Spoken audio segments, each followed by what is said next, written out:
Good morning, everybody. Happy Thursday. We have an amazing show for everybody today. What do we have, Krystal? Indeed we do. Guys, it has happened. Nikki Haley has officially entered the race for 2024. Get excited. We've got all the highlights. She's already embarrassing herself with Hannity last night, so we'll show you all of that. Also, President Biden's supposed to make some remarks about the UFO situation and the Chinese spy balloon situation. This comes as they are also warning, you know, guys, we just may not be able to get any of that debris. We may never really know what happened. Who's to say, ultimately. We also have an update from Ohio, actually a number of updates from Ohio, as what appears to be a potential cover-up unfolding. Residents are told to drink bottled water, but assured that the air quality is perfectly fine. Meanwhile, Norfolk Southern, of course, that's the owner of that train that ultimately derailed because of lax safety provisions. They bailed on a public town hall they were supposed to attend last night. People are absolutely outraged, as they should be. So we have all of the details there. Also, some updates on Ukraine. Some indication maybe the Biden administration is thinking that they need to engage in some diplomacy, at least here down the road. We'll see about that. And also Republican support for continuing to support Ukraine with the level of aid that we have has been dropping. And we've got a great moment for you from Andrea Mitchell and John Bolton that you gotta check out. There's a lot of layers there. Yeah, you can't miss this one. All right, well, let's start with the woman herself, Nikki Haley, officially launching her campaign yesterday, delivering her launch speech, heavy on bio, heavy on some sort of like veiled references, maybe to Trump, definitely to Biden. Let's take a listen. And take it from me, the first minority female governor in history, America is not a racist country. We're ready to move past the stale ideas and faded names of the past. And we are more than ready for a new generation to lead us into the future. In the America I see, the permanent politician will finally retire. We'll have term limits for Congress.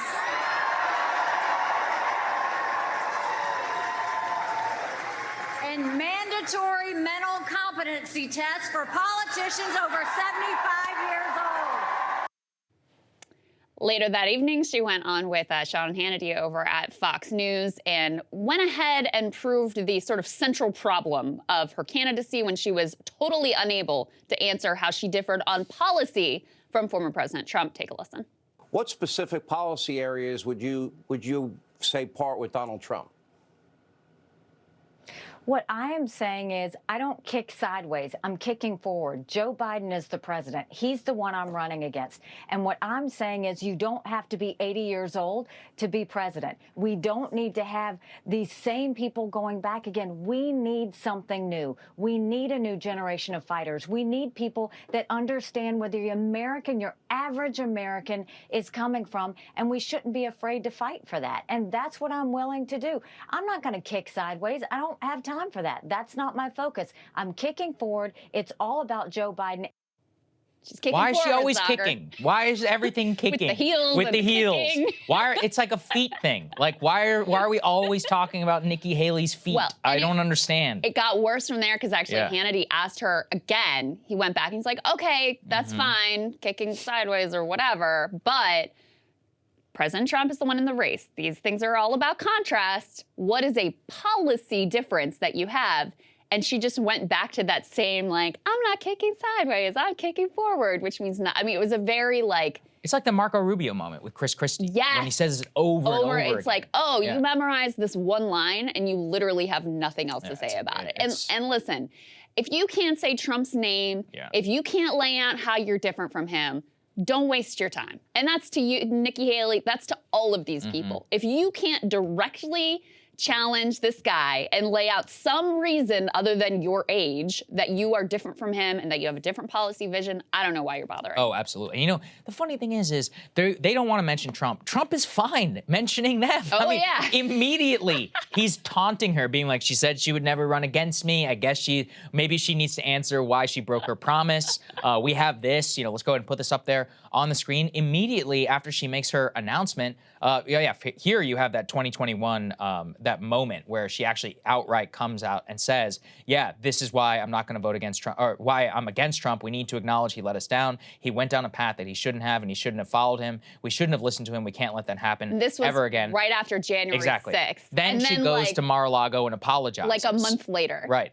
And then she says, I won't ever run against him as long as President Trump is in the race. So make up your mind, lady. Which is it? Like, you know, and just back to the point, like Trump is willing to go after her immediately. Put this next one up there. Immediately after her candidacy is announced, he comes out with a scathing actual policy disagreements with Nikki Haley, Krystal. This is interesting. Let me read you some of the things that he lays out here, because the line of attack, several of them are quite fascinating. First of all, he pulled this quote from her where she said, "The reason I ran for office is because of Hillary Clinton." And so his headline is, Hillary Clinton is an inspiration to Nikki Haley. But the very next thing he leads with is Haley supported Paul Ryan's plan for entitlement reform, threatening Medicare and Social Security.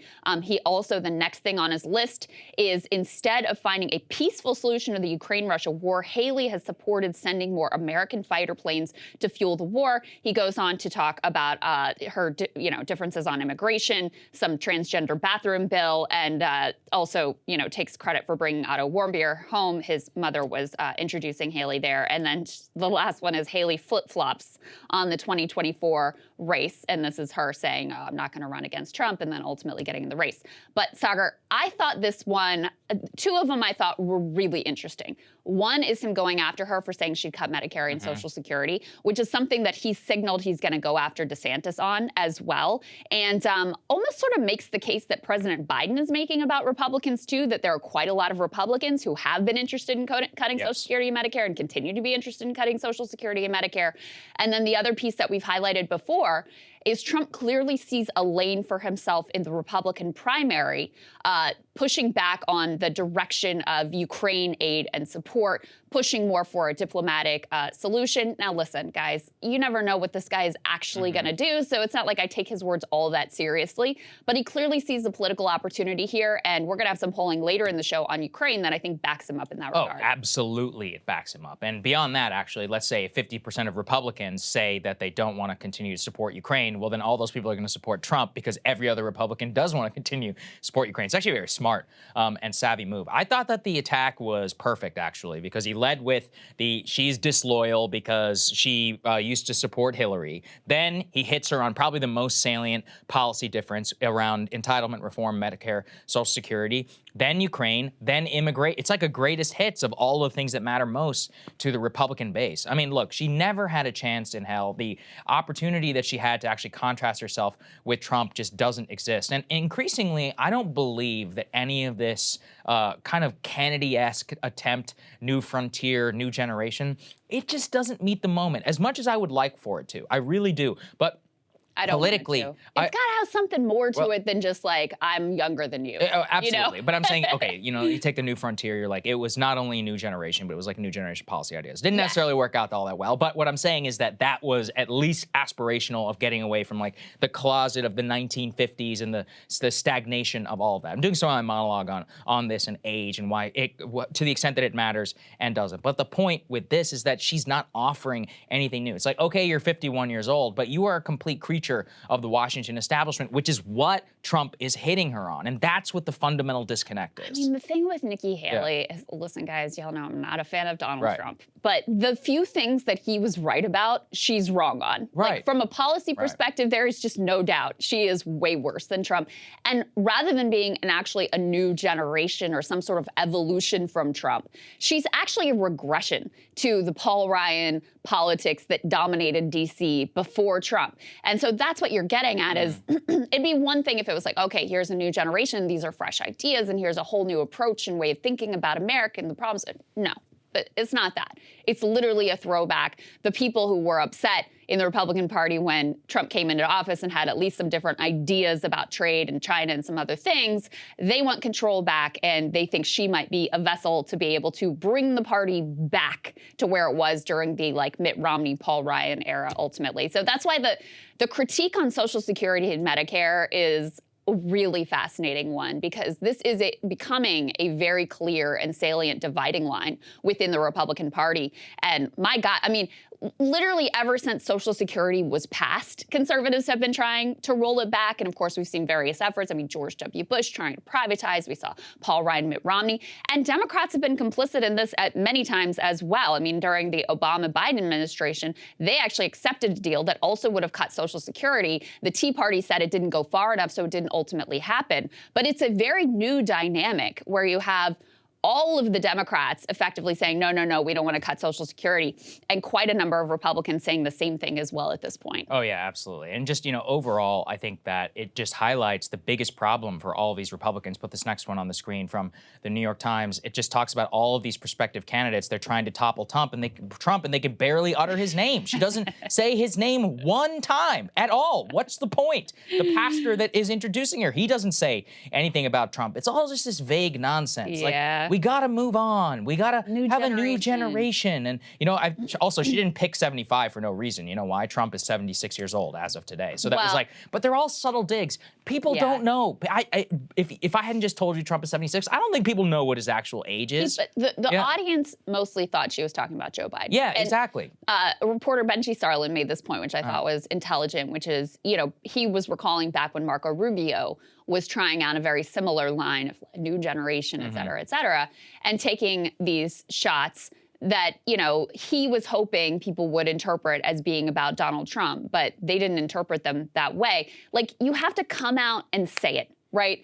And if you aren't willing to come out and say it and really take him head on and lay out something, I just don't know what you think you're going to ultimately accomplish here. And it's not just Nikki Haley. I mean, listen, Ron DeSantis isn't in the race yet, but he also, in his rebuttals to the attacks on Trump, he also does a similar dance of just saying, well, look at the scoreboard, but not directly taking him on ultimately. And you're not, maybe he's going to change once he actually gets in the race. Maybe he'll take a more direct approach. It's got to be, it's entirely necessary if you're ultimately going to succeed here. So the fact that none of these people can directly confront him while Trump is happy to take them on. He also, his initial comments about Nikki getting into the race, he was like, the more the merrier. Yeah, more the merrier. He doesn't see her as a threat. And immediately he was like, she's polling at 1%. She's got a long way to go. Right. Or something. Well, and he's right. He should taunt her. And not only that, but he's also correct in the analysis that for him, the more that get into the race, it definitely is better for him. Yeah. So he's happy to see Nikki and Tim Scott and Chris Sununu and John Bolton and all these people lining up, not to mention, Ron DeSantis and Mike Pence lining up to jump into the race. Speaking of being vague and potentially running for president, former Vice President Mike Pence laying out some also sort of vague, buzzwordy consultant speak case for himself recently. Take a listen to this. What we need in this country is a return to common sense and common values, and a return to the common good that the overwhelming majority of the American people will support. And look, this is a big country. It's a beautifully diverse population. I'm a conservative, but I'm not in a bad mood about it. Some of my best friends are just as fiercely liberal as me. But when you push back from the table, there are issues that bring us together. This is so vague. Boilerplate, boring, common sense, common good. This actually, for people who are in the know, the whole common good conservatism was like a real Paul Ryan push back to 2000 era's Bush conservatism. And it's like, look, guys, how many times are we going to learn the same lesson? This stuff doesn't work. Like, what the base and even the country wants has nothing to do with any of this think tank vague language. What are you going to do for me? What are you actually running on? And with Trump, to the extent that he's ever done worst in politics, it's always whenever he departs away from that. So he is right back to his strong suit, attacking Republicans on Medicare and Social Security. Got a very old Republican base who are hardcore with Trump on this, and they are not with the donor class. Also, actually, I think this is the biggest problem for Haley, DeSantis, and others. The Republican establishment wants them to win specifically because they're not Trump, and the people who back them, whether they like it or not, are exactly those who Trump vanquished in the 2016 primary. Yeah. Paul Singer was one of those people, vehemently, staunchly anti-Trump all the way up until he won the nomination. Ken Griffin and many of the other billionaires that have come out and that are backing Ron DeSantis are similar. I saw yesterday Bill Ackman actually endorse Vivek Ramaswamy. He was like, I think Vivek is going to win. Tell people who that is. Vivek is a guy who wrote the Woke Inc. book. We've had him here on the show. He's been on the Realignment as well, if you want to go listen to those interviews. He apparently is thinking about running for president. But Bill Ackman is also, he's one of those where you might remember him for trying to crash the market during COVID and making a killing whenever he was shorting it. That's what I remember him for. Private equity guy, one of those Mitt Romney type Republicans. The more posturing that these people make, they're the ones who the voters hate. So like anytime you're backing up behind them, you're actually having the opposite intended effect. It's just one of those where all their money is going to come and all of their support is going to come from fundamentally a more establishment coalition. The only one with a chance possibly of doing that is Ron DeSantis. He still has a very, very tough line to walk in all of that. And the only chance he really has is if he's the only one in the race. And what you're seeing from the Tim Scotts and the Nikki Haleys and now Mike Pence's and all those is the anti-Trump vote is going to be totally split. And Trump is going to use that completely to his advantage. It's the narcissism of these Republican politicians and of the establishment which will ultimately bring them down in this. Yes, indeed. Here's the latest, just so you have a sense, primary tracker from Morning Consult. I always have to say, the polls have been all over the map. So, I mean, always take polling with a grain of salt. Take it with like a lot of skepticism because there are continuing polls that show Ron DeSantis in a stronger position and some that even show him beating Donald Trump right now. But here's Morning Consult has Trump at 47, Ron DeSantis at 31, Mike Pence at 7, Nikki Haley down at 3%, along with Liz Cheney and Ted Cruz. So, and you know, when you look at Morning Consult, they always do these trackers that are like every week they check in, and it's been pretty stable in terms of their polling. It's been basically everybody's been clustered around these same percentages the entirety of the time that they have been polling. So that's where things stand. I just thought it was remarkable in particular. I mean, we're going to talk about this a little bit more later, but I also got to say, like, the identity politics from Nikki Haley, leaning into the bio and being a brown girl in Bamberg, South Carolina or whatever. And she even then, right after she laid out one of those lines, she immediately was like, I don't believe in identity politics. It's like, girl, what are you doing right now? Yeah, exactly.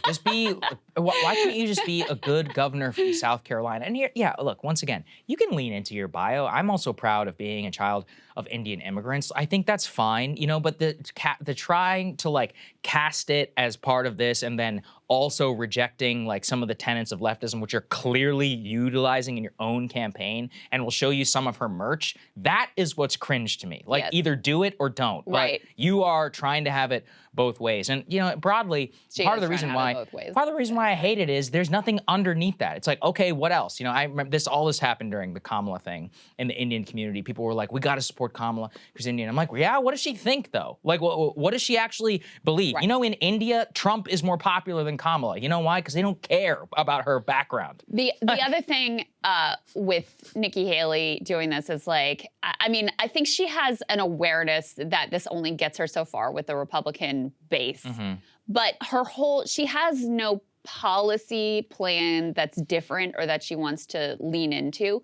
So even the new generation stuff is really identity based. I mean, it's just literally about what year you were born in. So her whole pitch is based in her bio rather than any sort of specific policy plan. And listen, I just don't think that it sells with the Republican base, with the Democratic base, with the American people. You can ask Kamala Harris how well it worked out for her in the Democratic primary. Right, exactly. Ultimately. Yeah, and I think that's the way it should be. Yes, indeed. Okay, let's move on to UFOs. Interesting developments there. So President Biden actually broke this morning, is scheduled at least at some point today to bring us an address on what's going on with the UFOs, specifically most likely around their version of the Chinese story, balloon, anyway. Their version of the story. But one thing that you should keep in mind is, just as we predicted here on our show on Tuesday, let's put this up there on the screen.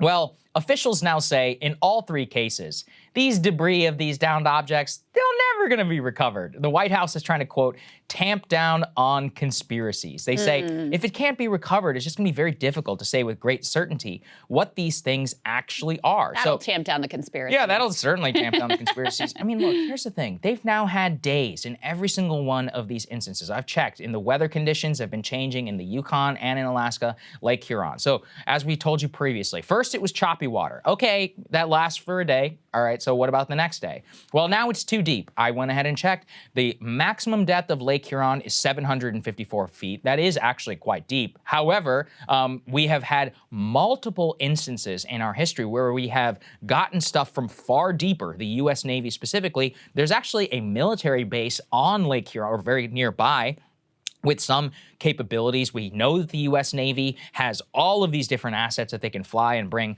from across the board. Or at the very least, like, why don't you tell people we have the equipment, we have a concerted effort, it'll be up in 2 months, something like that. They're not even coming out and saying that. They're just like, yeah, debris recovery operations are ongoing and continue. And remember, to date, we've had no images, we've had no photos. Now, look, we can wait and see for what the president says.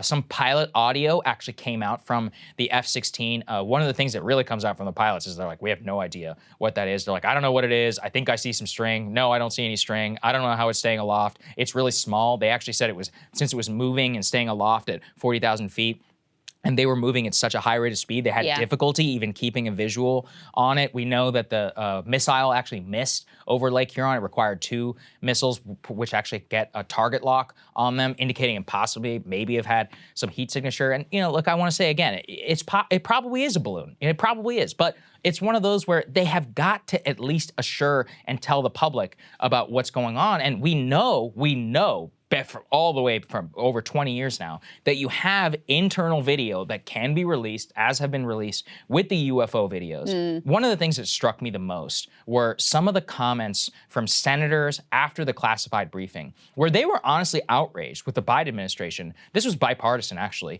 They were like, this has been going on for years. They didn't tell us anything. We have no idea, and we have got to answer more questions about what's going on. Senator John Kennedy and others reacted immediately on Capitol Hill. Here's what they had to say.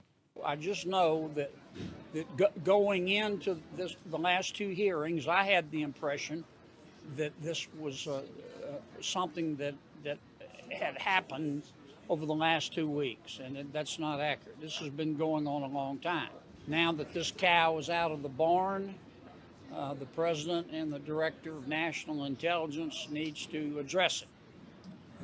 They need to explain to the American people, if they know, and I'm not sure they know, if they know they're not telling us, what these things are, who put them up there, and do they pose a threat to the American people? The director of national intelligence coordinates all that. She is a cabinet level officer.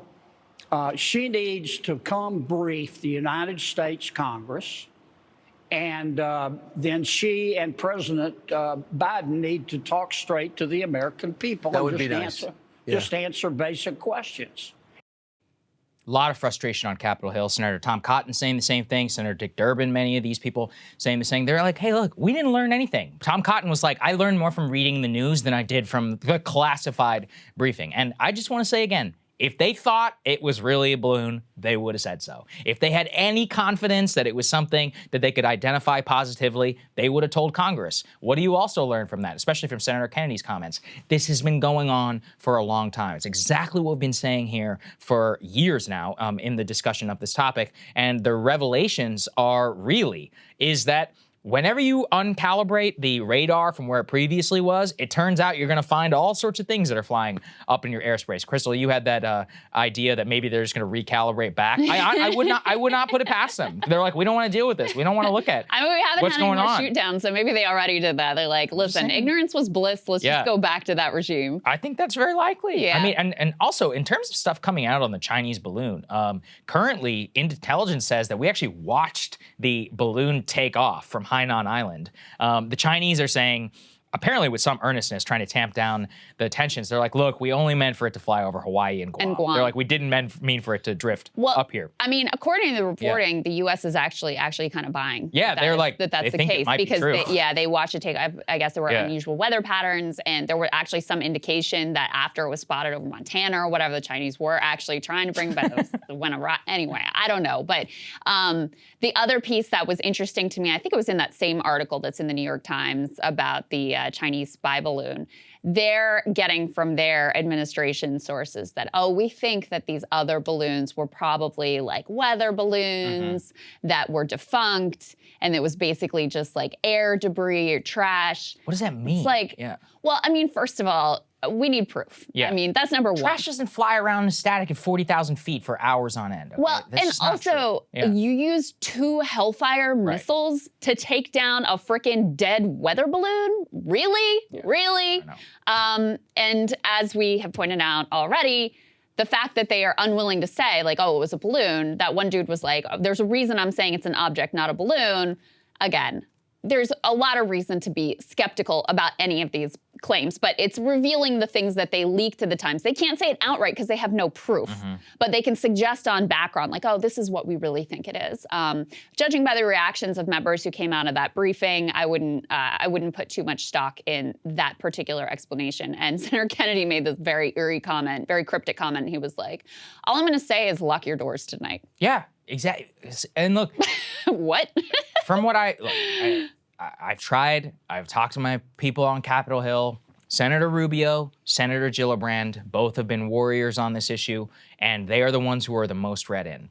They genuinely seem afraid of the fact that we don't know what's going on. They've pushed for transparency now for 2 years at every single time. The Pentagon, the DNI, the Director of National Intelligence that he mentioned there, have obfuscated and withheld evidence from them. We also, from Director Ratcliffe, former director under Donald Trump, Mike Pompeo, many of them do not report having seen any of the major intelligence. This is one of those where I really believe it is such highly special compartmentalized information that they are willing in some ways to keep it away from leadership and from the elected officials.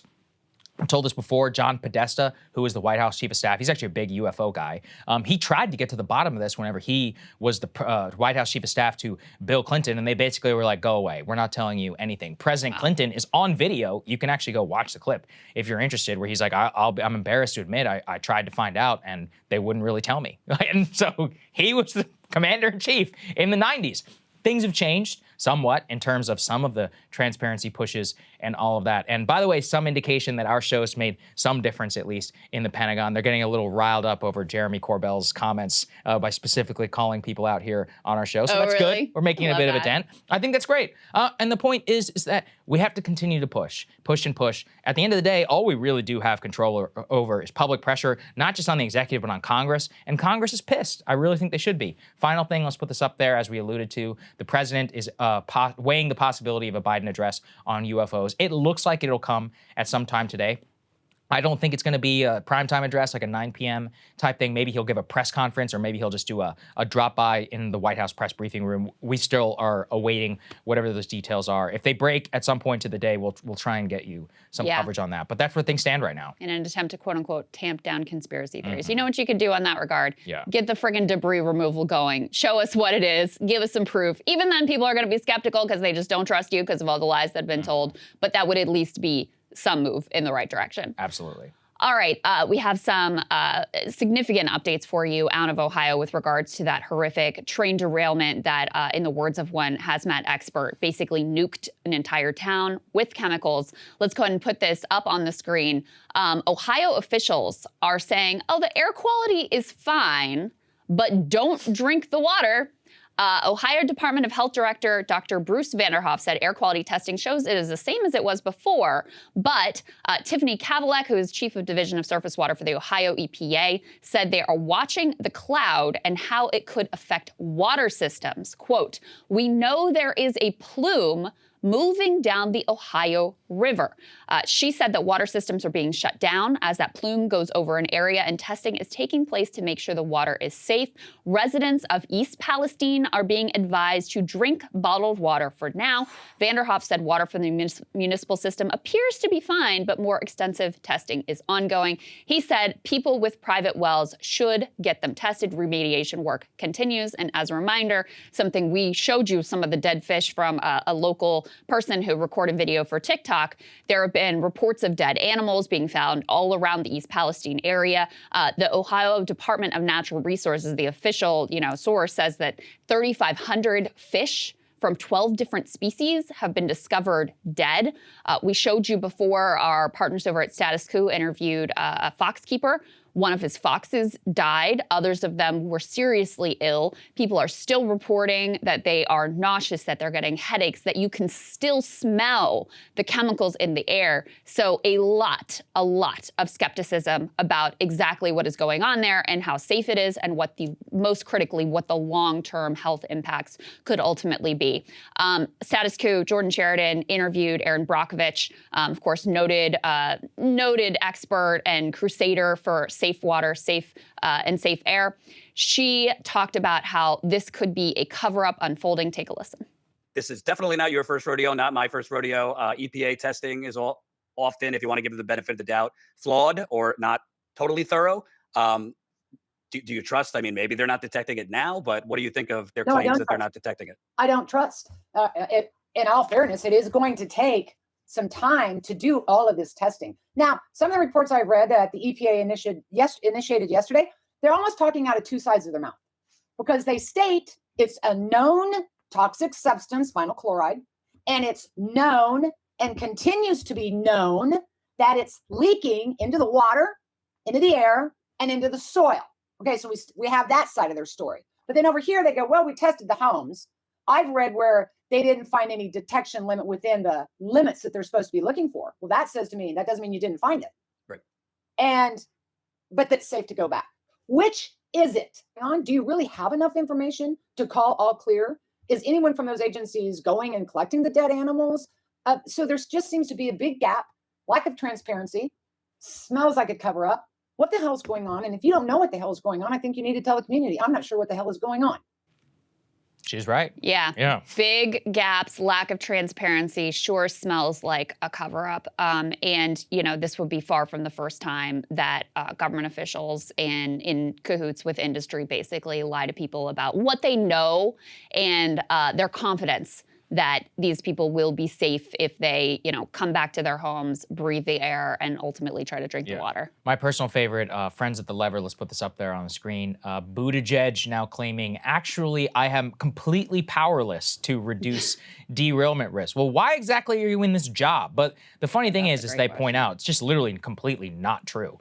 As they point to, the Transportation Administration actually has a tremendous amount of regulatory authority over cost-benefit analysis on the brake rules. Before enacting it, they require executive branch overview and insight. This is the case with the FAA. This is the case now with trains. And the Transportation Department told the Lever, quote, they would use all relevant authorities to ensure accountability and improve safety once the investigation into the cause of the derailment is done. I mean, this is just completely and totally just passing the buck to trying to obfuscate yourself from responsibility. Joe Rogan even brought this up yesterday on his podcast. He's like, this guy's out there talking about diversity in the workplace in transportation while you have a massive environmental disaster that's happening here. And, the EPA, as far as I understand it, they haven't even been taking regular readings of air and of water. I mean, look, I'm just going to be inclined to believe the residents here over whatever the BS that the company and the regulatory authorities have been putting out. You brought up that TikToker yesterday. I watched that full video, and he was like, this is what always happens. The government just parrots the company line because they don't know anything. Right. That's another problem too. Like, our capacity for dealing with these disasters is actually not high. We just rely on the company-paid experts. We're like, all right, issue the press release, everybody just move on. Well, I don't think we should move on. Not yet. Yes, that is exactly right. And we are definitely not going to move on. And I'm going to talk about this more in my monologue. Massive media failures on covering this story and talking about how we got to this place. So to the extent that it's been covered at all, it's covered as this sort of like act of God, inevitable, couldn't have been prevented tragedy, rather than, hey, actually industry corruption in the Obama administration, in the Trump administration, and now in the Biden administration, they're the ones that stripped out the safety regulations and the guidelines. They're the reason why this train, which was packed full of chemicals so toxic and explosive that they literally had to do this quote-unquote controlled release to avoid the whole thing blowing up like a literal bomb. This train was not classified as being highly flammable. Think about that. Think about that. That is all because of industry corruption. So this wasn't out of nowhere. This wasn't like, oh my God, we couldn't prevent it, or oh my God, there was nothing we could do to mitigate the impacts here. This is a specific story of corporate corruption over years and years and years. The media has completely failed to tell that story. And so it makes it easy for people like Pete Buttigieg to, do his feigned helplessness dance, which is something Democrats tend to be really great. Oh, we'd love to do this, we just can't. We're constrained. The parliamentarian, the rules, the NTSB, whatever. They always come up with a frickin' excuse. And because the media hasn't explained this story to people and the specific actions that led us to this place, it lets characters like Pete Buttigieg get off the hook for not doing the very basics of his job. There is another very specific outrage here. Norfolk Southern, which has, given their executives millions of bonuses, they've done massive amounts of stock buybacks to reward their shareholders rather than investing in rail safety or investing in their workforce. Those are the things that they have decided to do. And those actions directly led and contributed to this derailment. Well, last night they were supposed to show up at a town hall to answer some questions that local citizens had for them. And guess what? They backed down. Like the cowards that they are, put this up on the screen. This is so outrageous. The tweet here says, just in via email, Norfolk Southern says they will not attend tonight's town hall in East Palestine because they are, quote, increasingly concerned about the growing physical threat to their employees. What about the threat to the locals in that county? And many people also pointed out, oh, really, you're so afraid for your safety? That's the real reason? Zoom is a thing that exists. Right. If you really wanted to, give your side of the story and field these questions in the interest of public transparency, there were methods to do this if you were really so fearful about your safety. But of course, it has nothing to do with that. And also, to try to paint these local citizens who are rightfully enraged in a negative light is absolutely enraging and outrageous. Two things that came out of that town hall just last night. Number one, actually, the railroad company put gravel over contaminated soil, actually being forced to remove it by the FDA. They're calling that the cover-up. The second was a resident actually asked the mayor of East Palestine and said, where's Pete Buttigieg? And the mayor says, I don't know. Your guess is as good as mine. Stop. Yesterday was the first time I heard anything from the White House. So as of February 15th, the mayor of East Palestine was not contacted by the White House and by at least the president's office, presumably not even President Biden himself. That's almost, what, a full week after the train derailment, after the controlled release and all of this. I mean, this is a total abdication of responsibility here. And you've even got, the governor of Pennsylvania issuing questions and letters. Like, you've got state officials here who are more invested in doing a better job than our higher authorities who are literally tasked with making sure this stuff doesn't happen. I mean, part of why this has been ignored by a lot of relevant national officials. The Biden administration, obviously, they've been asleep at the switch. Both of the senators from the state, Sherrod Brown and J.D. Vance, totally late to the party. J.D. didn't issue a statement until 9 days later, even though, this is the region of the state that he's sort of most passionate about. This is technically Appalachia in Ohio. And it's because this story implicates everybody. It's not an easy partisan narrative. And the Democrats in particular are really embarrassed right now, or they should be really embarrassed right now, because they were involved in crushing this potential rail strike, which is all about, the rail workers and their union representatives have been warning about safety, about rail safety, about if you keep putting profits over people, we are going to have more accidents. And lo and behold, we've had multiple derailments, including this absolute catastrophe. So it's very uncomfortable for them, I guess, because of their own nefarious actions and their own roles in creating this problem ultimately. Yeah, I think that's exactly right. All right, let's move on now to Ukraine. A very interesting piece in the Washington Post. Not necessarily the reporting itself, but more about what it signifies and what the people who were leaking to them have revealed, at least, about U.S. policy. So let's put this up there on the screen. Here's what they say, quote, U.S. warns Ukraine it faces a pivotal moment in the war. Now, the reason why this matters are a bunch of background quotes from the senior administration officials. They say, despite promises to back Ukraine as long as it takes, Biden officials say recent aid packages from Congress represent Kyiv's best chance to decisively change the course of the war, and they pointed specifically to Republican efforts to not support any new aid to Ukraine. So the second thing that I found fascinating was this. Senior administration said the Biden administration will continue to request as much funding as it believes, but there's no guarantees that Congress will actually do it. Now they say that the war in recent months has become a slow grind, with neither side gaining the upper hand. Biden officials believe the critical juncture will come this spring, when Russia's expected to launch its offensive. And more broadly, I think the real headline out of it is they were basically like, it's now or never. We're probably not going to be able to provide you any more weapons or support after this year. And after this point, you're going to have to go to the negotiating table. Yeah. What they point to, and actually, there was a couple of things here which really made me raise my eyebrows. Number one, Krystal, was this line. So everyone should remember that we have given 100 or appropriated 100 billion to Ukraine. I believe we have 60 billion left. Now, currently, on the pace that Ukraine is using ammunition, they warn that Ukraine will exhaust the current congressional package as early as this summer. So they're going to roll through 60 billion in ammo and in weapons and in support in literally a matter of months, just showing you how much ammo that they are consuming over there in Ukraine. So number two is actually this. Zelensky is making some moves which are really rubbing the White House the wrong way. So specifically in regards to defending the town of Bakhmut, which we've talked here, they just evacuated all those aid workers. Yeah. Here's what they say. Ukraine has expended significant resources and troops defending Bakhmut. American military analysts have argued it is unrealistic to simultaneously defend Bakhmut and launch a spring counteroffensive to retake what the U.S. views as more critical territory. Zelensky, however, attaches a symbolic importance to Bakhmut and believes that it would be a blow to morale to lose the city. He said his country's forces would fight as long as we can. However, what they point to is that Zelensky, while he may know best to rally his country, have expressed concern that if they keep fighting everywhere that Russia sends troops, it will only work to Moscow's advantage. Why? Because Moscow has tremendous amount more material. They also say, according to them, they have an initial force. Russia had 150,000 troops. Right now they have 300,000. Now you have hundreds of thousands more assembled in the draft. They're about to come there. They are going to outnumber Ukrainian forces significantly. Now Ukraine's going to be on the defensive, and a defensive warrior is always going to have,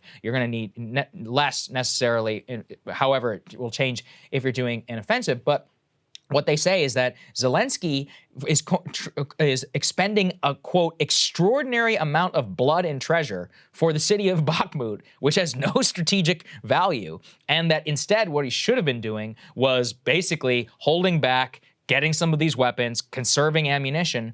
One of the things that it kind of pointed to me is Zelensky is actually in much more of a desperate gamble than people may think. He's trying to hold together the actual population of Ukraine, and also part of the reason why he's on this whole push for more is they can do math and how much they're expending ammo. Right today, Kamala Harris just landed in Munich. The NATO Secretary General over the last couple of days has been making pleas from all over NATO. He's like, look, Ukraine needs a hell of a lot of ammo. I mean, if you're rolling through $60 billion of weapons in literally 4 months, and there's still not even an actual Russian offensive that's happening right now, right, I don't really know what to say in terms of sustainability of this conflict, because they ain't got no industrial base, they got no ammunition or whatever of their own. Like, it is completely based on our support. So, and Russia still has the capability to ramp up. I mean, if they want to. Rumors, right, if they want to. There have been rumors of another draft just in terms of just sheer manpower. These would be inexperienced recruits basically sent, you know, like grist to the millstone or whatever that saying is, but they do have that capability. And the piece that really stood out to me in that Washington Post article is, we talked to you before about how Rand Corporation, which is mostly funded by the Pentagon, put out this long assessment saying, look, we are not headed to an outright victory for Ukraine. We are not headed to an outright victory for Russia. We're headed to a stalemate. And the best thing we could do is try to avoid a really long, it's already a long war, try to avoid a really long war, because the costs of this thing are a disaster.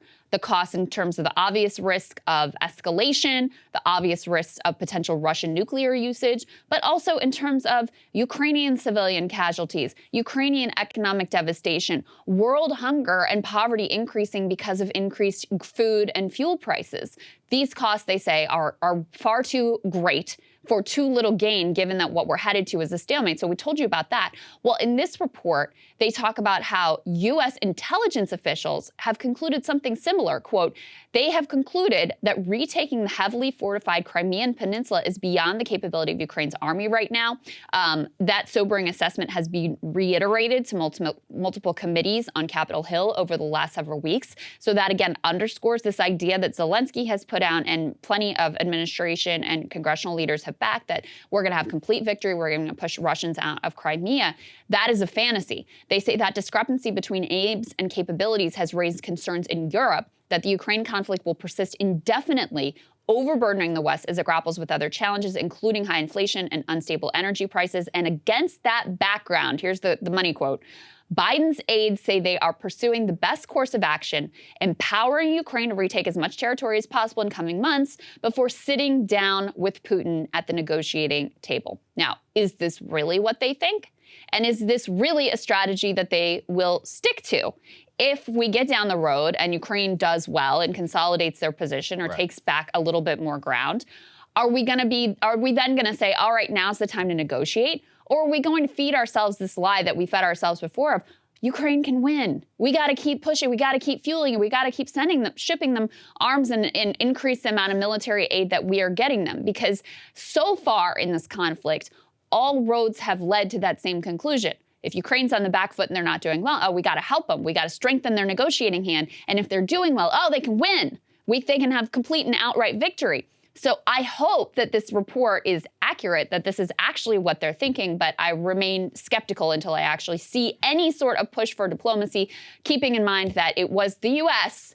that nuked an early potential peace deal in the first weeks of this war. I don't actually believe it. I think this is meant to more pacify domestic political forces that are against it. I am completely of the same belief. If they have even a modest success, there's no way in hell even the Republicans will stop the arms. Look, I hope so, but we'll see. The second thing is that, let's say that they're on the back foot tremendously, then of course, the same narrative, oh, we can't let it happen. It's like a sunk cost fallacy at this point. So, we got $100 billion invested in there. The only thing that may actually be the limiting factor is literally the sheer amount of ammunition that they require and our inability to provide it to them without also hurting our own defense stock. U.S. Navy Secretary already said that's the case. By the way, if you think we might have ammo problems, the Euros have way less of stockpiles than we do. They are already also on the back foot, and they might have to cannibalize their own forces. They're welcome to do that if they would like to. I don't think that they will. So if anything, it may be actual straight-up industrial production of economies which are not in a total war environment like Ukraine that might be the broader limiting factor on all of this. But I think you should take Zelensky's recent push abroad as evidence that he is seeing the exact same thing, which is like, we're using a lot of ammo. By the way, included in this, Congress is going to appropriate another $10 billion more likely to balance the budget of Ukraine, which I can't ever particularly get over that one. We're going to make sure that their economic house is shored up, not the IMF or any of these others, on top of the $100 billion that we've already appropriated towards them. So it is possible that this could be the end, but I am very, very doubtful of it. Politically, what we alluded to earlier, let's put this up there on the screen, Glenn Greenwald flagging this from a new poll of Republican primary voters. 50% of voters say they are less likely to support a candidate who supports providing military aid to Ukraine. DeSantis has not really said anything about Ukraine. We don't really know where he stands. Some of his votes in the House were pretty much just typical of what a GOP politician would say. But Nikki Haley and Mike Pompeo have been actually criticizing Biden for not sending enough weapons to Ukraine or not supporting them enough. And clearly Trump views this as a major attack vector. There was a Politico piece from a couple of days ago where Trump believes that one of the ways that he could, what he can divide the Republican primary is he can be the one who is anti-war. And I've always believed, that Trump is incredibly good at pointing and finding a cleavage in American policy where nobody's willing to say it. But now look, we had an argument about this with Kyle and Marshall on the other side. They were saying, oh, well, actually, it's very popular to support Ukraine. I mean, right now we're at 50-50.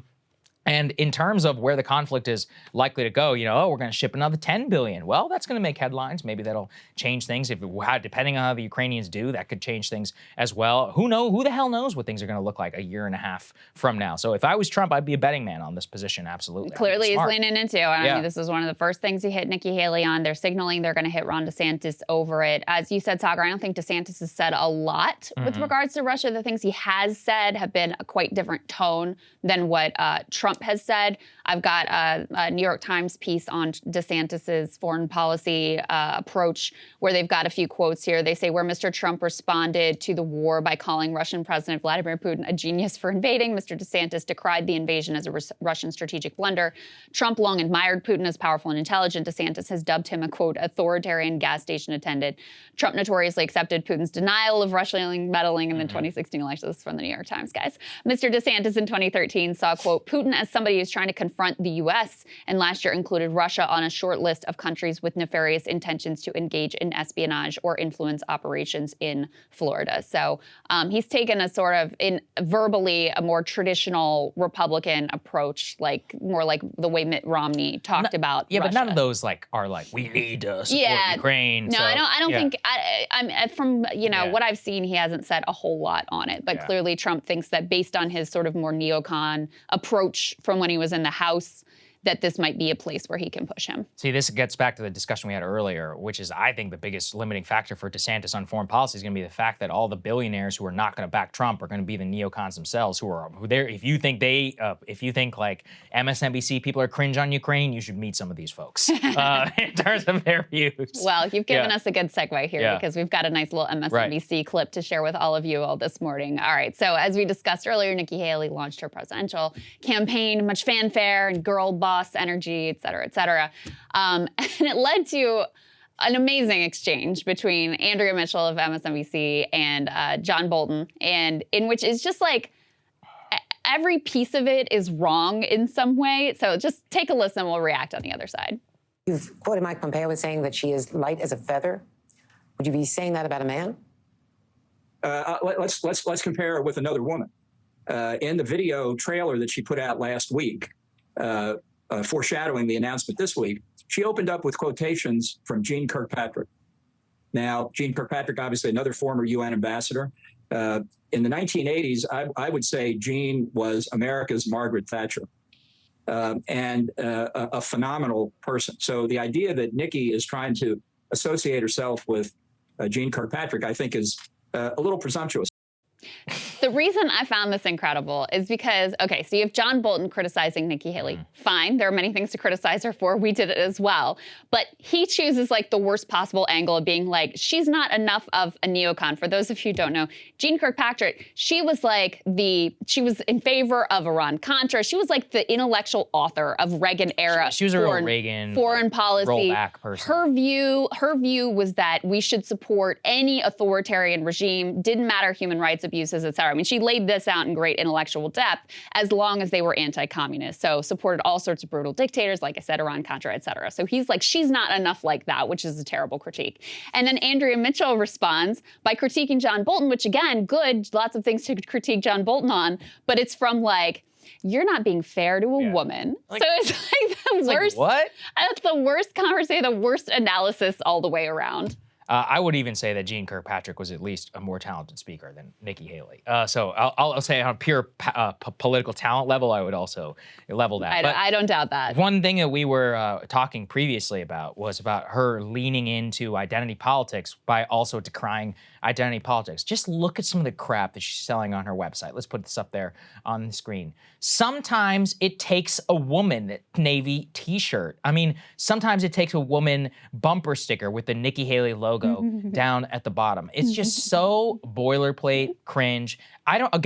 Real Hillary Clinton vibes. I tweeted this. I'm curious what you think. I said, which political consultant gave Nikki Haley the mistaken impression any of us give a shit about her high heels? And, somebody replied to me and they're like, hey, look, 43% of GOP voters are coming from women, even for Trump. So if you figure how to tap into that and bring them out in primaries, there's a premium. No idea if heels does that, but presumably not meant for us. But I mean, am I the only person who thinks it's actually sexist to say that talking about high heels heels makes you a pro-woman candidate or appeal to women. Let's look at the data. 53% of white women in 2016 voted for Trump. White women also increased their vote margin for Donald Trump in 2020. You had more Latina and black women also vote for Trump in 2020, despite all of the whatever, you know, he's not a feminist, all this other stuff. So is there any evidence that that's actually what appeals to women at all? Well, I mean, like, why is it the superficiality of high heels and of sometimes it takes a woman? Think back to Hillary Clinton. I literally just laid out. She lost white women, and she is the person who leaned into glass ceiling and all this other stuff. Where is the evidence that women care at all? I mean, it's just like, okay, it's nice you're a woman, I guess. Yeah, that's nice. Like, it'd be nice to have a historic first, but tell me what you're gonna do, lady. Like, it's not enough.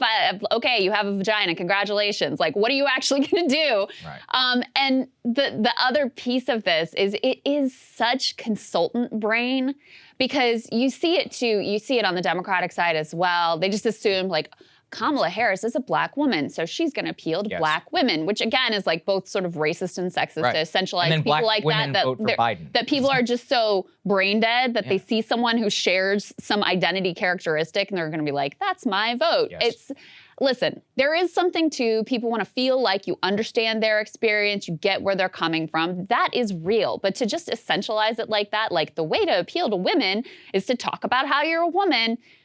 Good luck. That's all I have to say. Well, also on the light as a feather comment, I mean, what Bolton was saying is that she is actually a policy lightweight, which is empirically true. One of the stupid things that Trump did was appoint her UN ambassador when she was formerly the freaking South Carolina governor in a non-competitive race. Prior to that, winning some like state legislation. She had literally had no thoughts whatsoever on foreign policy, and then gets arguably, you know, at least what was in once upon a time was an important role to the extent that she comported herself. She raised her hand one time and took a photo of it. It's like, okay, so now you're supposed to be president of the United States. And listen, she could prove us wrong. She could have proved us wrong in that interview with Sean Hannity that we showed you earlier. She could have come out with some, like, you know, deep policy thoughts and knowledge and demonstrated some sort of knowledge, expertise, vision, whatever. But instead, she just regurgitated this weird canned line about I'm not kicking sideways, I'm kicking forward over and over and over again. So, you know, I'm not mad at her about her resume. There's plenty of line items there, but you have to demonstrate some sort of political competence, some actual vision for the country, and just falling back on your age, your gender, your race, that you grew up in a small town, South Carolina. Good luck. Good luck. All right, Saagar, what are you looking at? Well, I know I can rub boomers the wrong way sometimes when I talk about them derisively. I just want you to know it's not personal. The ones who watch our show, I guess you guys are the good ones. But generationally, you need to understand how boomer and silent generation tyranny is soul-crushing to people who are my age. We genuinely cannot believe we have been ruled for our entire adult lives by geriatric overlords who not only ruined the promise of the country, but somehow still remain in power. Perhaps no better example of this exists than Dianne Feinstein, the 89-year-old California senator who officially, finally announced her retirement yesterday. Too little too late, you ask me. She's been verifiably senile for years. Disgracefully, she refused to accept her limitations and give up what is actually a serious job. Feinstein represents the people of California, a full 40 million people, the largest in the entire country. California, if it was own country, would be the world's 5th largest economy, ahead even of France, India, Italy, and Brazil. They deserve proper representation. Instead, because reporters have been afraid to be too polite and our corrupt Democratic hierarchy, the public has been shielded from just how much Feinstein has completely lost it. And funnily enough, the full extent of how far gone she is was actually put on display in her retirement announcement. Why? Because she literally did not know her staff had put out a statement that she was retiring. On Capitol Hill, moments after the statement came out, a reporter asked her about the announcement. She said, quote, "I haven't made that decision. I haven't released anything." To which a Feinstein staffer cut in and said, quote, "We put out a statement." She goes, "Oh, you put out a statement?" And then she walked away.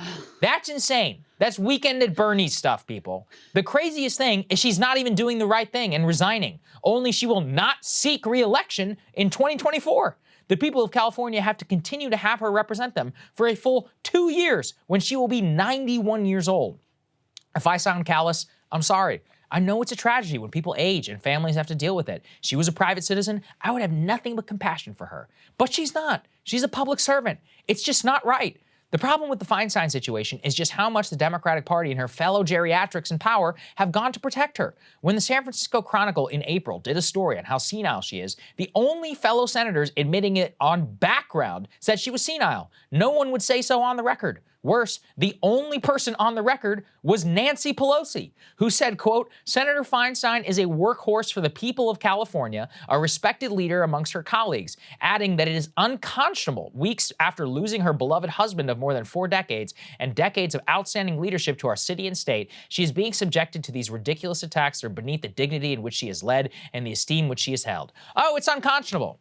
So outside of the corrupt deal to shield this from the public, maybe it just struck a nerve with Pelosi, who is literally 82 years old. She's only 7 years younger than Feinstein. In fact, if you look at leadership in this country right now on a bipartisan basis, it will make you want to vomit. Sure, it's great Pelosi is no longer the Democratic leader. We all know she still pulls the strings. Schumer is a spring chicken of the Senate. He's only 72. McConnell is 80. Our president is also 80. If reelected, he would be 86 the day that he left the Oval Office. Call me ageist if you want. I don't care. That's too old for the hardest job in the world. Trump, of course, is in the same league. He's 76. All of this is madness. In fact, the 117th Congress, which just ended, was literally the oldest Congress in American history ever. And it wasn't always this way. At a time when 50% of this country is below the age of 38, only 5% were the same in Congress. Now look, I'm not saying it's got to be 1-to-1, but a little bit more parity would be nice, wouldn't it? And sure, age itself is not a determination of anything. Bernie has the highest approval rating of all young voters, and he's older than Biden. Buttigieg is beloved by boomers. He's not even 40. The positions matter, of course, but at a certain point, we got to move on. Much of this, in my opinion, is a reflection of the ability to run for Congress in the first place. The basic fact is that boomers vote more, and they participate in our politics because they actually have a stake in this country.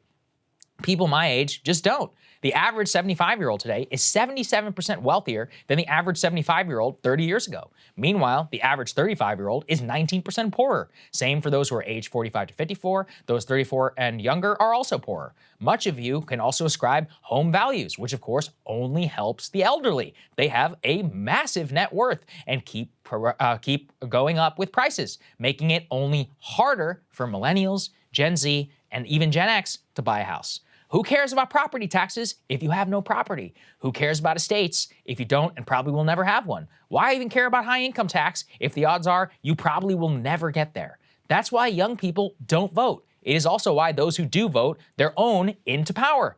I have no idea what the solution is, but I do know fragile systems like this, they do break. And when they do, it doesn't go so well for the people at the top. What I do know is at the very least, we cannot continue to be insulted by having literally senile people represent us in Congress, while their nursing home age colleagues do everything they can to protect them. You can respect the elderly and the lessons they have to teach us, while also advancing the interests of the rest of the public. Unfortunately, we have not yet learned to strike that balance, and I hope we do someday, because whatever this nonsense is, it cannot go on forever, literally. I mean, look, again, I don't want to sound mean. I know it can be callous, but she didn't even know she retired.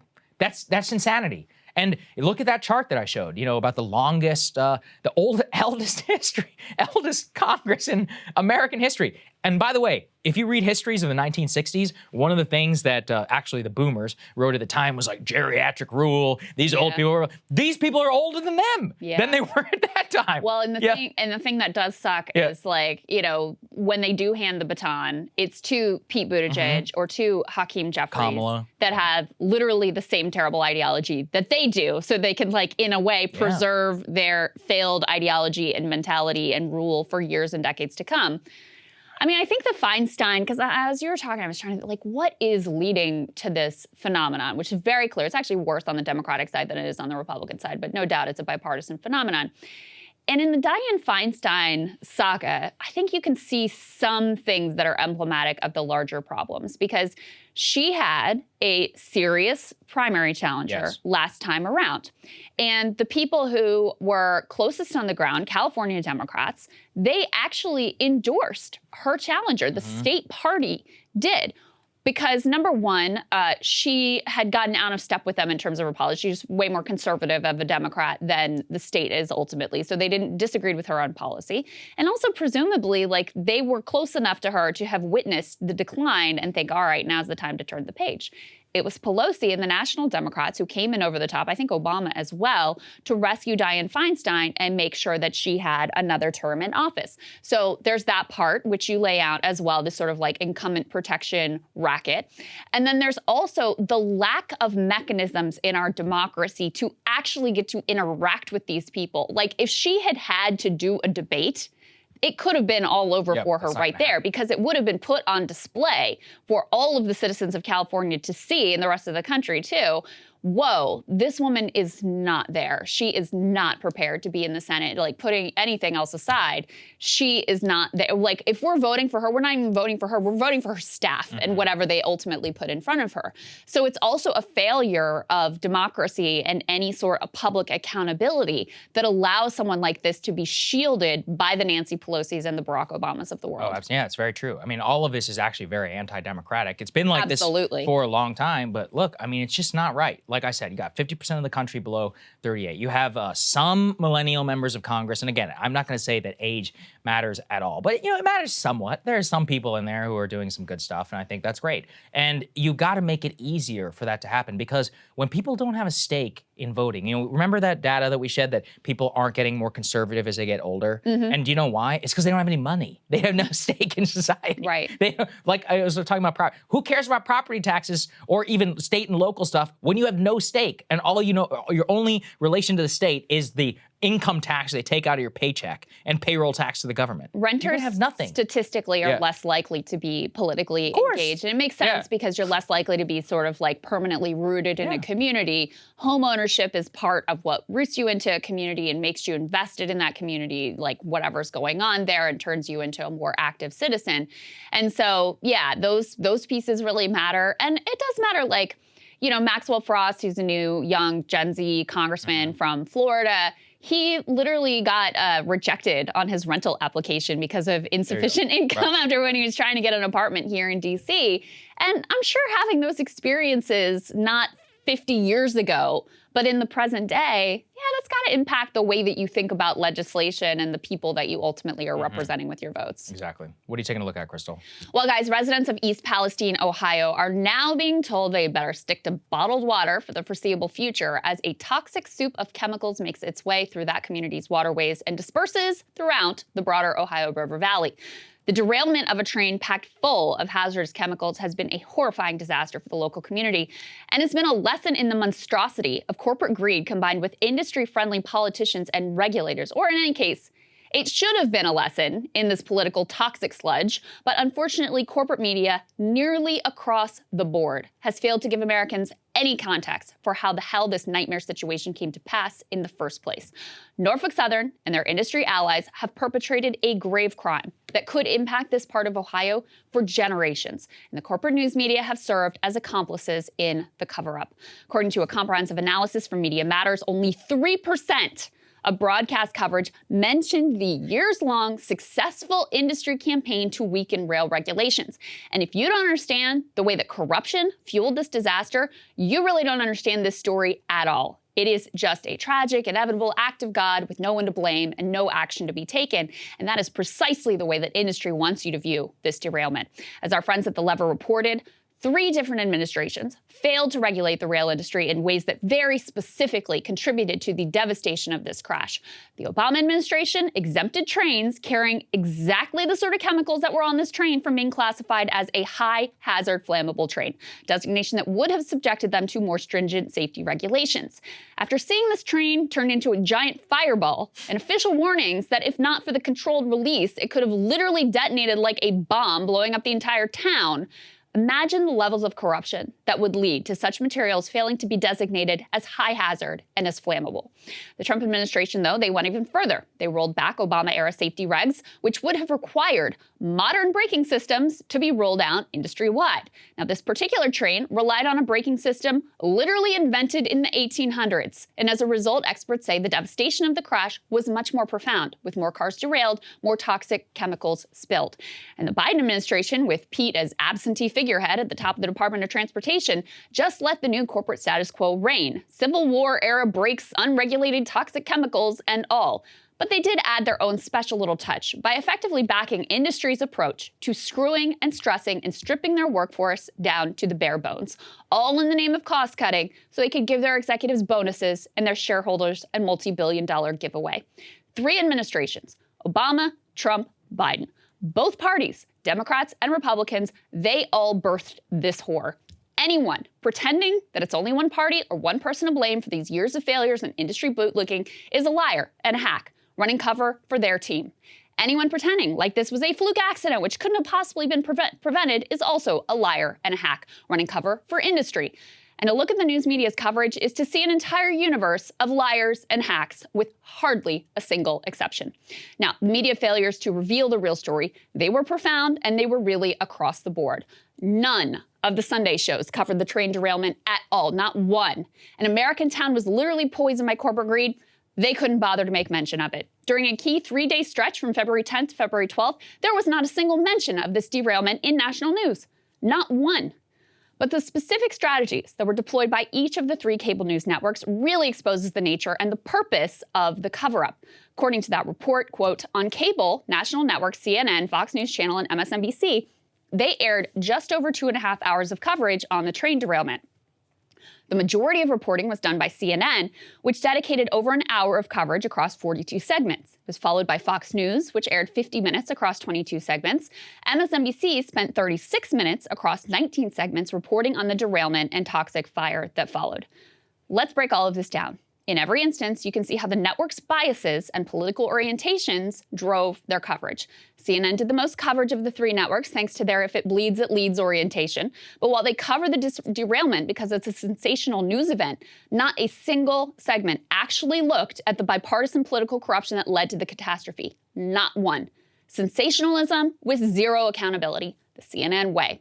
Over at MSNBC, they decided the best way to run cover for the failed response of the Democratic administration was just to mostly not talk about the derailment at all.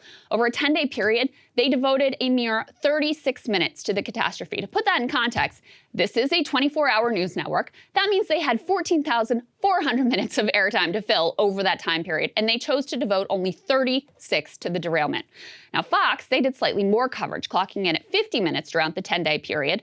But now they're leaning in after Pete handed them an absolute gift by talking about white construction crews and ignoring the derailment.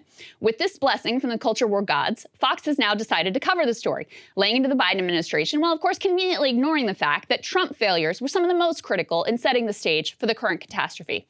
New Ohio Senator J.D. Vance went on Tucker Tuesday night. Take a listen. Well, Tucker, we've had hundreds of train derailments after we spent over $1 trillion on infrastructure in this country. So the fact that this isn't getting obviously better is a major indictment of the people spending the money and what they're spending the money on. Now, we know if you listen to Secretary Buttigieg today, that they are focused more on whether we have too many white men in construction jobs than he is on the fundamentals of his job, which is ensuring we have a viable transportation infrastructure in this country. And unfortunately, my constituents in East Palestine have been some of the main victims of the fact that we have failing infrastructure in our country, again, after spending tons of money in an effort to actually fix it. So the problem we have, Tucker, is that we are ruled by unserious people who are worried about fake problems instead of the real fact that our country is falling apart in some of the most important ways. You mentioned the Environmental Protection Agency. Of course, it says it right there. It should be focused on clean air, clean water. It's the thing that I'm most focused on for the people of East Palestine, but so often they're focused on environmental racism and other ridiculous things instead of fixing the problem that they are established to fix. So listen, zero disagreement from me on the unseriousness of Mayor Pete and Biden and all the rest. But listen, J.D. Vance, you are the senator for the state. You couldn't be bothered to put out a statement until 9 days after the fact. You didn't care about this one lick until you could come up with a partisan culture war angle. So spare me your belated faux concern and outrage. Second of all, the problem here isn't from your list of right-wing culture war buzzwords, environmental racism or wokeism as another Fox host claimed, or war on white people as Charlie Kirk claimed. It's corruption and it's corporate greed, plain and simple. It's a system that puts profit over people and doesn't give a shit about working people, whether they're black, white, purple, or blue. And in this instance, very specifically as documented by The Lever, it's a story about a bunch of politicians on both sides of the aisle who would rather lick industry's boots than protect places like East Palestine. But you don't want to tell that story because it implicates the guy you owe your whole political career to. That would be Donald Trump. And you don't want to talk about that corruption because it leads straight back to your own party. You want to know why the media is covering up for industry on this story? It is the same reason they do it all the time. Because it doesn't fit their dumb, partisan, black and white narratives. MSNBC doesn't want to talk about it because it looks bad for their team. Fox doesn't want to be honest about it because that would look bad for their team. Instead, they invent some culture war drivel that in the absence of another accurate story is going to wholly fill the void. I lived 15 miles south of East Palestine for years, actually in the exact same county, Columbiana County. The toxic sludge that's now drained into the Ohio River, that is flowing right through East Liverpool, where I used to live when I gave birth to my first child. The core of my politics today were developed while I lived there. There are few places in America which have been more betrayed by both parties than this region. Steel mills shuttered, factory work sent overseas. In East Liverpool, the town budget was so stretched that the mayor used to use his own money and sweat labor to paint the municipal pool every year so that local kids could at least have a place to go in the summer. And no surprise, this despair and abandonment has also made it the epicenter of the opioid crisis. Now, the news media did not tell this story because it didn't fit into their little partisan bubbles. They didn't expose who was making money off of that destruction, the lives that had been decimated. They treated it just like they did this train derailment as an inevitable act of God. Who could help it? Thank God for truly independent media because we all know damn well the way that we have been lied to. And this story has made me really mad on a variety of levels. The total dishonesty across the board. They either ignore it or they tell a little piece of the story that's convenient for their narrative, and it is such utter nonsense. And it totally fits the pattern of what they choose to cover, what they choose to hide, what they choose to lie about, and why people do not trust you people whatsoever because they see through your game. So like I said, thank God for The Lever, Status Quo. I've never felt more fortunate to have great partners who are actually doing honest, real journalism on the ground on the story. Yeah, and it's also sad because, I bet you the people on the ground, they're like, yo, we don't care. They're like, just fix it. They're like, can we drink the water or not? They're like, whether you cover us, just, can you at least get to the bottom of it? And this is what happened with Flint, right? Flint became a big flashpoint. Obama drinks the water. Everybody loses interest. 6 years later, the corruption still continues. Nobody ever really got to the bottom of the entire thing. Nobody was ever actually put in jail for arguably mass poisoning of American people. It looks very likely to be the exact same thing here. Yeah, no, that's exactly right. That's exactly right. And here's the thing is okay, this has now happened to East Palestine. We owe these people everything to make it right. But also, we owe everybody else in this country an honest assessment of how we got here so it can be fixed and it doesn't happen again. One of the things that we've been looking at is the train derailment statistics in America are horrific. They're terrible. And you compare them to other countries that rarely, hardly ever have train derailments for, with a much more advanced and much more widespread rail system. So these problems are not inevitable. It's not an act of God. It's directly because of corruption, and it can be fixed if people like Pete and Biden and Trump and Obama and all the rest of them decide they actually care about the safety of these communities versus, industry being able to squeeze out some more millions in stock buybacks and executive bonuses. Yeah, I think that's true. All right, guys, excited to talk to Matt Stoller today. So there is a whole drama unfolding at the FTC. They, of course, have been leading the action in the new antitrust direction under the under the Biden administration, definitely not under the Obama administration. One of the FTC commissioners has actually resigned and is saying that the agency is lawless, et cetera, et cetera. So we wanted to get Matt Stoller to break all of this down for us. Let's get to it. So as I was mentioning, there's a whole drama over at the Federal Trade Commission led by Lina Khan. There is a commissioner by the name of, Christine Wilson, who has resigned in a bit of a blaze of glory here. She's got a Wall Street Journal op-ed explaining her thinking. Let's go ahead and put this up on the screen. She says, why I'm resigning as an FTC commissioner. Lina Khan's disregard for the rule of law and due process make it impossible for me to continue serving. So we needed to figure out what the heck was going on here. And we brought in the man himself, Matt Stoller, who is author of the big Substack and is an expert on all things antitrust. And I knew would be following this very closely. So great to see you, Matt. Good to see you, man. Thanks for having me. Yeah. So what is the backstory here? Drama. Yeah.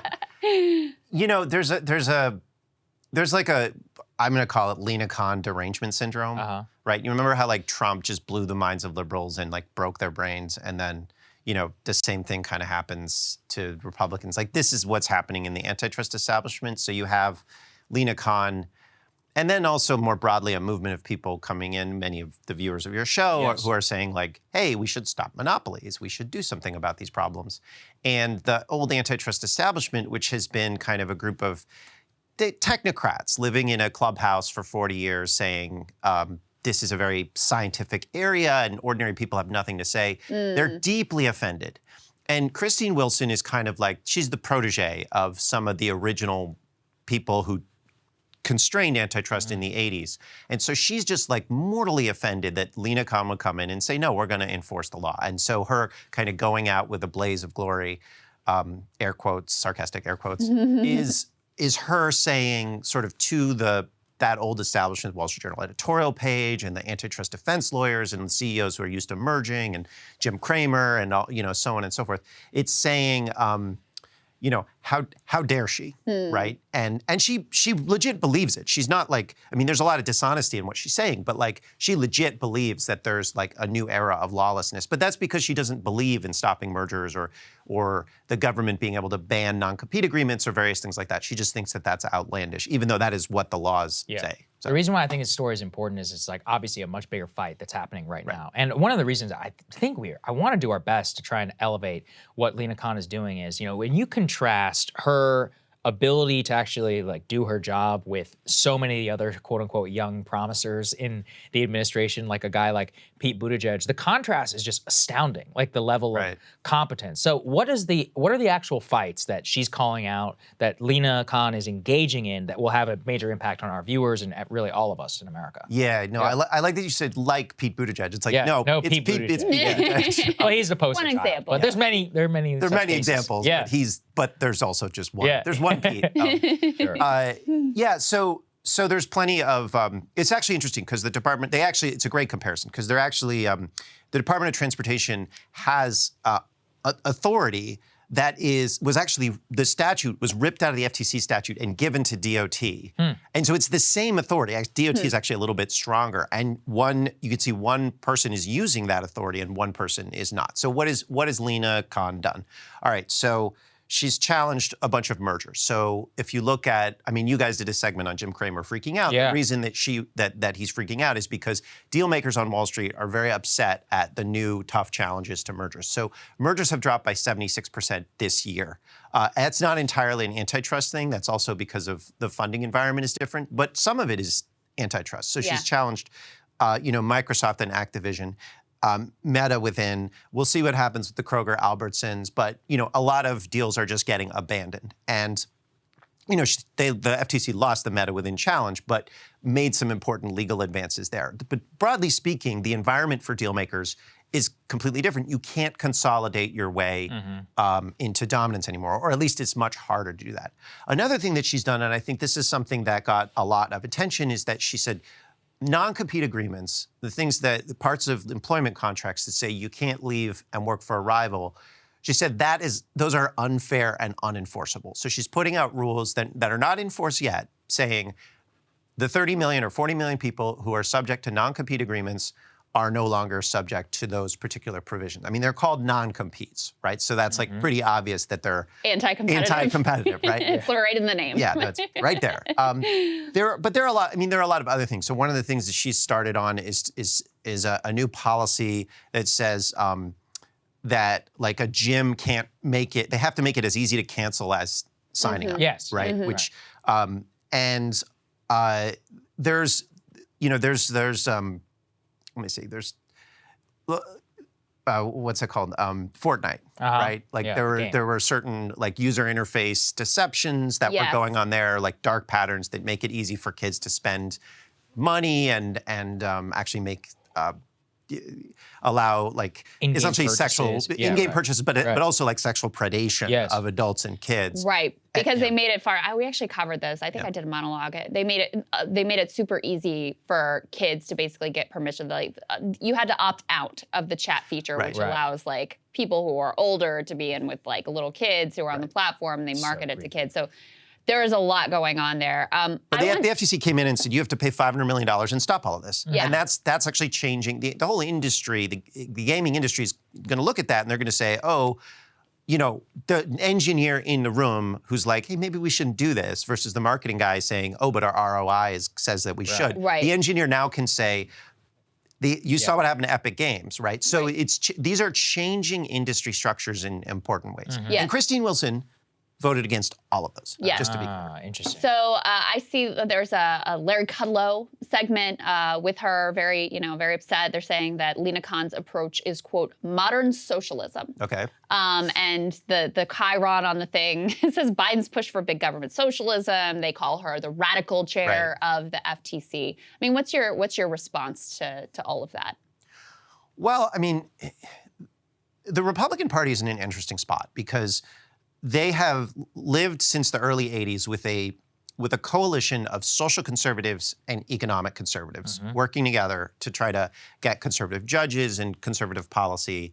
And that coalition is falling apart. And you saw that with Trump coming in, and you see it now with Trump saying protect Social Security and others saying let's cut it.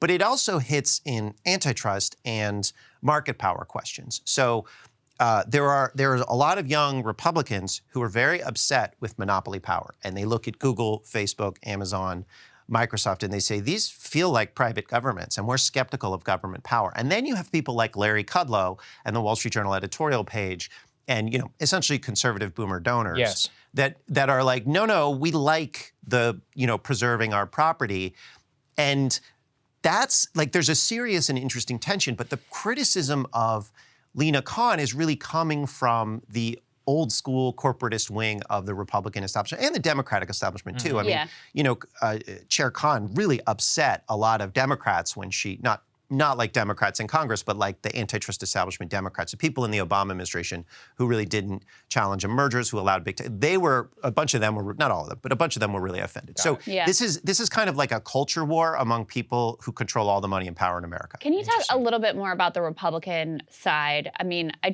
how was Trump on these issues? Was there any sign he really thought about or cared about, or how were the people that he put in place? How do you think he would approach it if he was president again?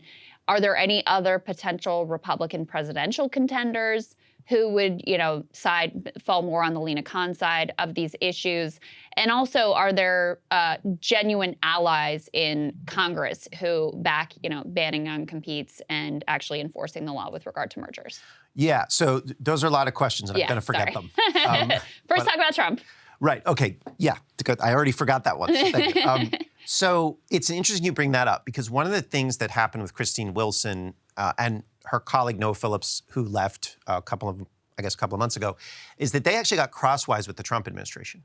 And so that they want to portray what's happening as a partisan fight between the 3 Democrats on the commission and the 2 Republicans, commission with 5, but actually, that isn't what's going on. So under the Trump administration, Trump filed the first monopolization claim at the DOJ in 20 years. So there was Microsoft in the 90s, and then Trump brought the first Google case.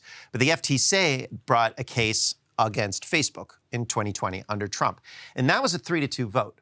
Now, the thing is it wasn't a 3-2, the 3 Rs wanted to bring it, and the 2 Dems. It was 2 Democrats, the Republican chair named Joe Simons, and the 2 people who voted against it were Noah Phillips and Christine Wilson. So she actually voted against the Trump chair bringing a Facebook antitrust suit. Another example was, Trump is very protectionist and want to make things here. Well, one of the things the FTC can do is they can say, if you label something as made in America and it's not, that's fraud. Well, the FTC under, the Democrats at the FTC under Trump were trying to get this put into a rule, and they were actually working with Trump White House officials to do that. The people who opposed it, Noah Phillips and Christine Wilson, right? Lena Khan's first thing that she did at the FTC is to vote for this rule saying, propose and vote for this rule saying "Made in America" fraud is illegal. Who voted against it?